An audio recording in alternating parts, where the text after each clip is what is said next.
gente encerrar a discussão, contar para vocês a história do centríolo. O centríolo é uma estrutura muito importante dentro da célula e a gente sempre lembra do centríolo relacionado à divisão celular. Na divisão celular, o centríolo, cara, ele está responsável por organizar as fibras do fuso e separar os cromossomos e as cromátides irmãs ali nessa história, beleza? A gente sempre lembra do centríolo nesse contexto. Mas é importante lembrar que o centríolo também tem outras funções que eu já vou dizer quais são. Porque antes, eu quero dizer para ti que o centríolo basicamente é encontrado em células animais.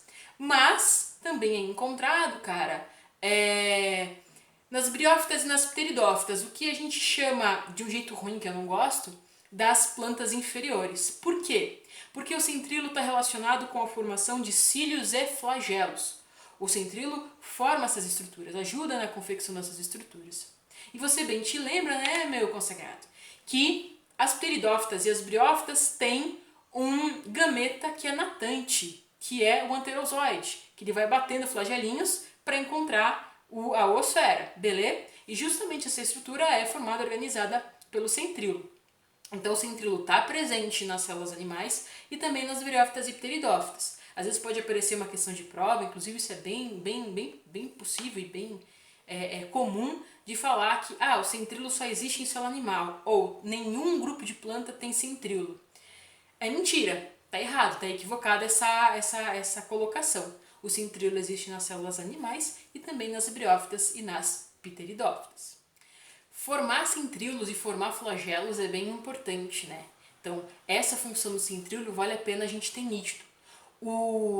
Os cílios são muito importantes em alguns grupos, por exemplo, nos protozoários, mas lá não é formado por centríolos. Mas tem uma importância locomotora, né? Para nós, que nós temos cílios nas nossas mucosas nasais, na traqueia, lá nas tubas uterinas, né? Garante movimento, trânsito de coisas.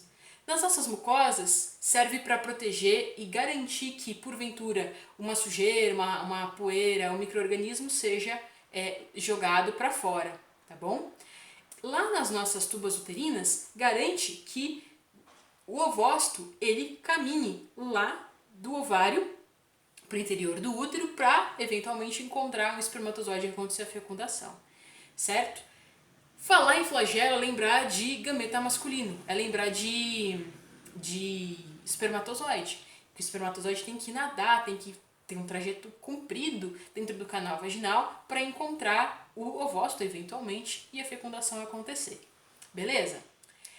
Estruturalmente, os centríolos são formados pelos microtúbulos, arranjados de um jeito bem peculiar. Se você olhar, sempre vai ter o centríolo organizadinho como se fosse dois tubinhos, assim, né, em X ou em cruz, né?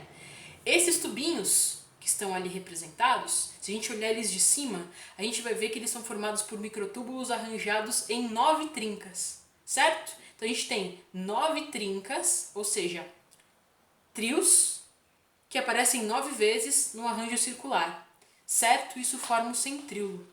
O centríolo está ali formando o corpo basal, por exemplo, do flagelo, como a gente comentou. E no flagelo o que muda é que ao invés de ser 9 trincas, são 9 duplas e mais uma dupla no meio. Então seriam 10 duplas, né? 9 duplas na circunferência, né? Ali no perímetro, por assim dizer, e uma dupla no centro. Tá bom? Isso é só um detalhe, mas é importante e vale a pena, de repente, pelo menos ter ouvido falar. Entendido sobre isso, cara? Muito simples na real, né?